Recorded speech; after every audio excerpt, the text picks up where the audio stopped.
In spite of all the terror, all the harm, all the crimes against our humanity, we have over 400 years of Black resilience. Acknowledge, apologize, repair. This is a call to action. I told Pharaoh, let my people go, and I feel like Joshua and Jericho. God. I'm Robin Rue Simmons from First Repair in Evanston, Illinois, and when I'm in Tulsa, I'm listening to NYCU.FM. Aren't you? Hey, this is NYCU.FM and World One Development News you can use. I'm Damali Wilson. And I'm Charles Harper. What's going on, y'all? Yes, we are here with our good friend and sister, Miss Robin Rue Simmons. We've got t-shirts, we got merch that we want to bless her with. I love it. She is here from First Repair and they're doing a retreat. So tell us a little bit about that. First of all, I'm so happy to be here, home with you all. We've been fighting the good fight for reparations for several years now together. So I just want to say thank y'all for just being family. Yes. I feel like I'm at home. But what we've done is, at First Repair, we're a small not-for-profit that serves the national movement for reparations. We inform reparations, and we brought our inaugural reparations retreat to Tulsa. If there is no other case for reparations, especially local reparations, it is Tulsa. Tulsa really is the motherland of the reparations movement. And we wanted to come to Tulsa for a few reasons. One, to be in solidarity with the Tulsa community that's fighting for reparations. Justice has been delayed, as we saw Attorney DeMario's quote. Justice has been delayed, but we want Tulsa to know that we stand in solidarity. The national movement is here and a resource and ready to fight with Tulsa and for Tulsa. Secondly, when I came here during the Centennial commemoration events in 21, the experience for me was so profound and moving that I still don't have words yet. And I wanted to be able to bring the whole movement here. So we brought 50 local leaders that are fighting for reparations in their communities here to Tulsa so they could have that experience for themselves. We have had all of our sessions at the historic Vernon AME Church. And we had a moving tour of Greenwood by the Real Black Wall Street tour. And we've had incredible sessions from Dr. Julianne Malvo and Reverend Dr. Robert Turner. We have Attorney DeMario Solomon Simmons later today. Yes. That's going to give a talk back after we screen the documentary.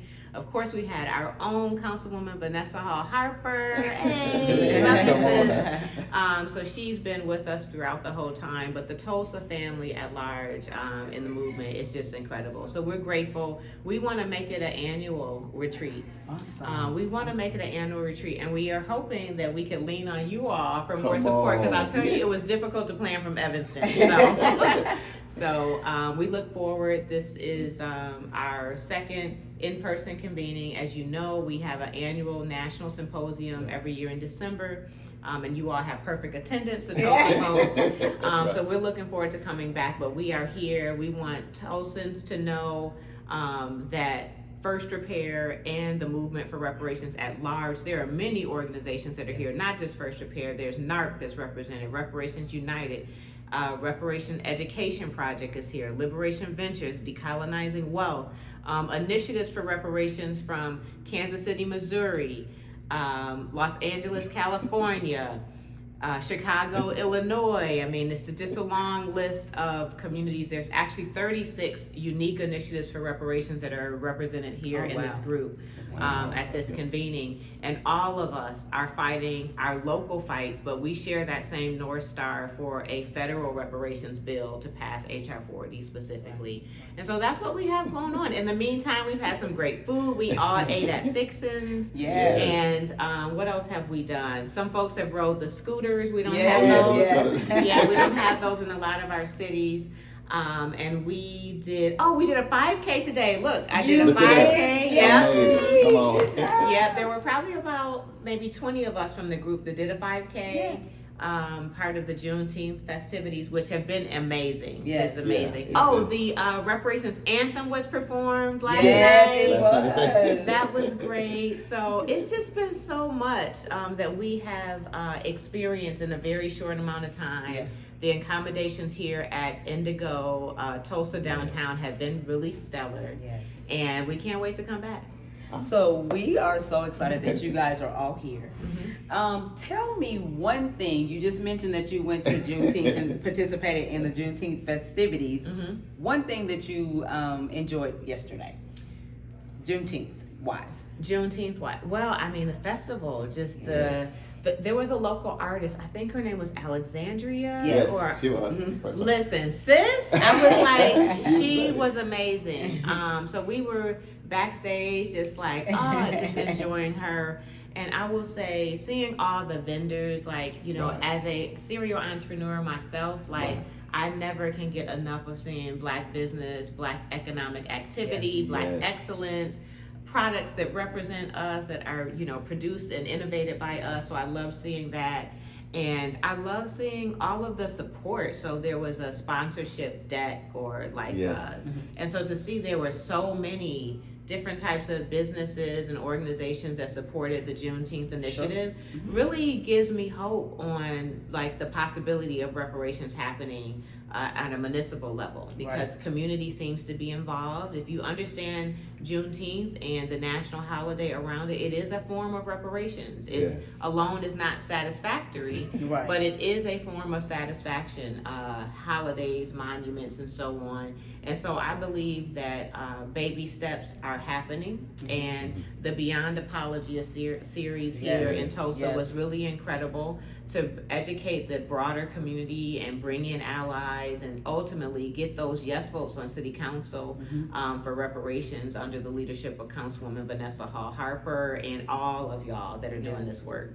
And let's just say this thing right here, because this is the one and only, the world famous. She's so humble, Damali, and that's what I love about her the most. But for whatever reason, for the people that miss the First Repair Retreat, because it's coming back. It's coming back, yes. What have they missed? Because the energy, Damali, is good, the vibe is good, the people is good, the love is there.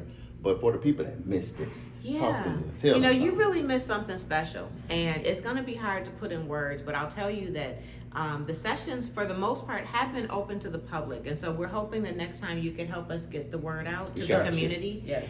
So what you missed is really a session to recharge as Black people and as movement leaders. Normally when we convene, it's more about strategy and pushing policy and advocacy and so on. But what you missed this time was really a family reunion, a safe place to just be vulnerable and heal and also grow.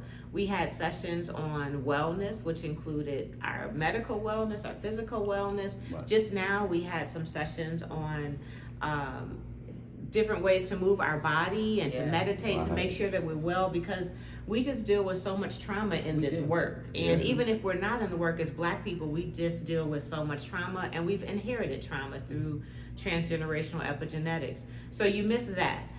You missed some incredible teaching by the Honorable Michael Blake. He is a former assemblyman in New York, incredible political strategist. So we learned how to be better leaders, how to build consensus, how to network, and the power of our vote even. We learned about that. Was very important. We had a session with the incredible economist, Dr. Julianne Malvo, who we love, and she's happy she got her Black Wall Street jacket now. Good, So yes, she told me that, but she gave us a session on reparations and self-determination. Again, incredible. She gave us many examples of lynching culture, not just lynching in the way that we think of it, but also how we are penalized or harmed for just being excellent or competing with white community or that sort of thing. So she has a new book that's coming out. We also were able to gift everyone at the conference with her latest book, as well as Reverend Dr. Turner's latest book. So we gifted everyone with that book, and he had a session. There was a fireside chat with him and Crystal Zook, a renowned journalist. and we had the great Pastor Mays of Yeah. Vernon AME. Yes. He just blessed us. He was just so kind and welcoming and hospitable, and even Associate Pastor Mays. Yes. She was incredible, NAACP president.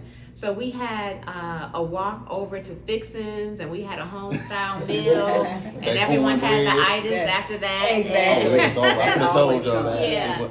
Yeah, so everyone had itis after that, but it was really amazing. We had a local vendor, a Black woman that has a food business, and she was able to provide us, and of course we have stimulated the economy while we're here. Oh, sure. Nothing's been donated. Right. We've been very fortunate to have funders that have given us the resources to support these businesses. Sure.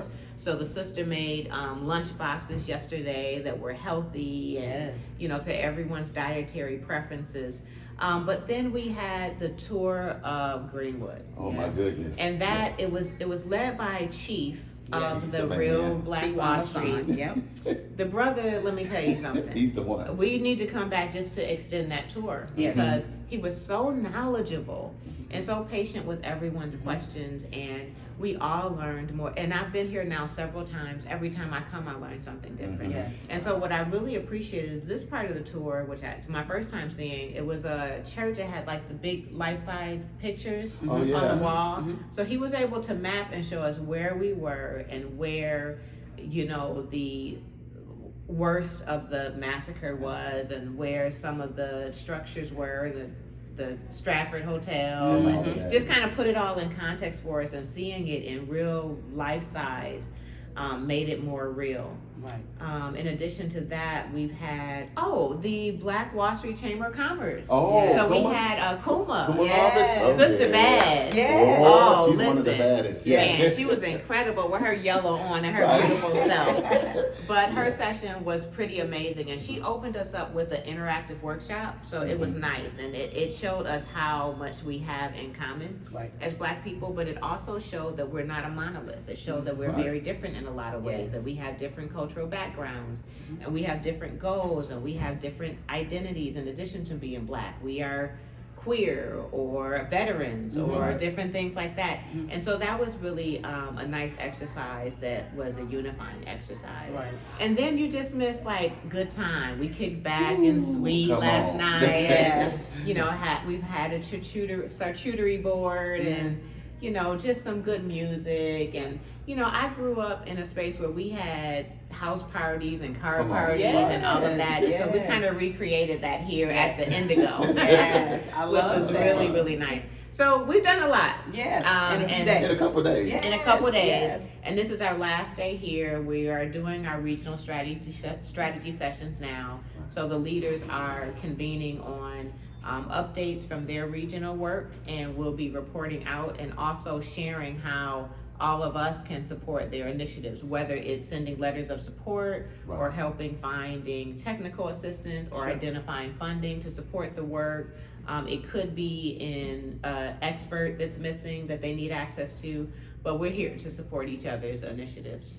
I'll say, last but not least, I won't be last. I'll be next to last. Okay. How do people follow this work? How do people give to this? I'm going to call this work, but then it's a movement. There's so much more. But how do they follow you and what you're doing with First Repair and give to it? Oh, thank you so much for asking. And I'll never forget when we first met in person that you sold into the ministry of First Repair. I'll never forget that. It was in Evanston. And so thank you for that. Oh, you're welcome, definitely. So how you follow the work is on all of the socials, Instagram, LinkedIn, Facebook. We don't have much activity on Twitter. Is it called Twitter anymore? It's X. Okay. Yeah. We were very busy on there, but for value reasons, we've been pretty inactive there. But we also have a website, FirstRepair.org. Go there. It's so rich. We have a media page. It has hundreds of articles that has featured our work. We have a song that we produced. It is a reparations anthem. Please go listen to the song. It's on Apple and Spotify and wherever you listen to your music. There are toolkits there. There is a link to the documentary, The Big Payback, that features the work that I've led in Evanston. It also focuses on HR 40 updates. but go to firstrepair.org and follow me personally. I have some things to say as well. So that is Robin_5th_Ward on Instagram is where I'm most active, but I am also on LinkedIn and Facebook as well. And you can give at firstrepair.org. We have a link there where you can contribute. Your dollars make all the difference. There is no contribution or gift that is too small, because these convenings, there was no cost. There was no cost for anyone for anything. All the meals, the hotels were covered by First Repair by way of our gifts that we get. The snacks in between, we paid for everyone's marathon registration as well. The venue spaces, and although Vernon AME Church asked for nothing, of course we will not be leaving here without giving them a gift as well for their investment in this work. And so your support could sponsor one meal, or it could sponsor a entire conference. It could sponsor the next city that is advancing reparations and what they need in terms of outside support or expert contributions. It supports the staff that drives and flies all around not only the country but the world, as we are called on to fight for reparations, and have the administrative staff that we need, and professionalize the work so that we can be taken very seriously when we get into these city council chambers and state assemblies and so on. We can show up with the assets that we need to have comprehensive reports and data and metrics and outcomes and so on. And so it's important that we continue to professionalize our work so that we are taken seriously and we can continue making an impact and getting more reparations. Yes. So we appreciate you, Robin Rue Simmons, for all of the work. You're like a sister to us from, when we first met you. One last thing that I would like to leave with anyone watching this video, when we talk about restorative justice, people, a lot of people are like, ooh, why do we need to do that? Leave something with the people to let them know why it's important. Why restorative justice, reparative justice, reparations is important is because we've seen that nothing else has been enough. Equity has not been enough. Affirmative action has not been enough. Ordinary public policy has been insufficient for the crimes against us and the harms that continue against us, known as the legacies of slavery. So the institution of slavery has been abolished, but it's only really transformed into new ways of enslaving and oppressing Black people. And so reparations and reparative justice is needed because a direct redress to the harm needs to be as intentional as the anti-Blackness was in the Jim Crow law and the race massacre here. That was because the community was Black and gaining wealth and power and inspiring a community, and it was theft, it was murder. Tulsa is the scene of a crime, and so it is important because we will continue to have widening wealth gaps. We've seen that DEI work has been happening, equity work has been happening, affirmative action passed, generation ago, but here we still have $1, value for Black families. We have health disparities. I just heard in a presentation yesterday that across the bridge and one side of the bridge is 13 years life expectancy difference, depending on if you're Black or not in Tulsa. And it's not beating up Tulsa. That was the same in my city. That's what led me to call the question. We had the same wealth gaps, education gaps, life expectancy gaps, police terror, where we had over policing in the Black community. That's how we ended up using recreational cannabis sales tax. 71% of our Black community were arrested for marijuanas, where there was like 11% of the white community, and both communities consume at the same rate. So the discrimination, the anti-Blackness, the terror, the oppression, the plunder, it just hasn't stopped. And so reparations is the appropriate legislative response. Anything else will not get us there. And even with it, we have generations ahead of us before we get to complete liberation, empowerment, freedom, and justice. And so The urgency is now to be doing this work now. This work is for our children in honor of our ancestors and elders that have had direct harm, even more so than us. But let's work together so that our children can be safe when they're in the streets. Our young black men can drive and not feel like, you know, maybe the police are going to be a predator. Like our young families can buy a home without having to have a predatory rate for their mortgage. That's right. You know, our children have access to education that is true and honest as it relates to our Black and African ancestry.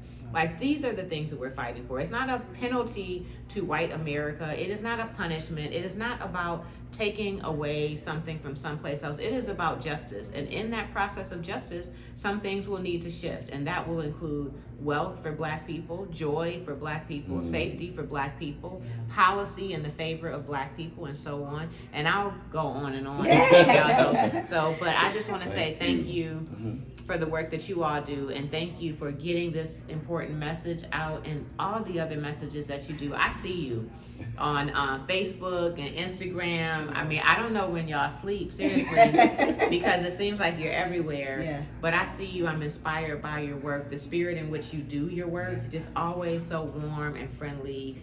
And makes me want more. That's why I really love coming to Tulsa. No, thank you so much. Yep. Thank you. All right, y'all. Well, this is the recap with the one, the only, our sister we love, Miss Robin Rue Simmons out of Evanston, Illinois. But we here on Greenwood, home of Black Wall Street, where excellence is expected. And we appreciate you tuning in to the recap. So next time, make sure you don't miss it.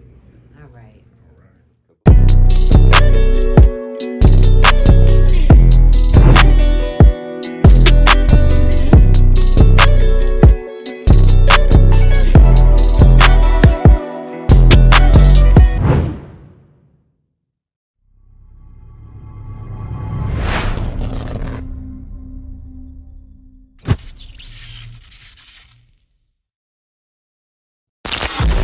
NYCU.FM is live 24/7 on your computer, on your smartphone. Take us with you everywhere you go with shows like News You Can Use, It's a New Day with Angie, Molly's World, Mr. Harper's Neighborhood, The Super Mix with DJ JB Smooth, The Platinum Flow with April, The Love Lounge with Rodney Rue, and Overdrive the Nights with Mr. Energizer. We've got you covered. Always informative, inclusive, and the hottest music for adults from yesterday and today. Lock us in now at www.nycu.fm. NYCU.FM is a service of World One Development.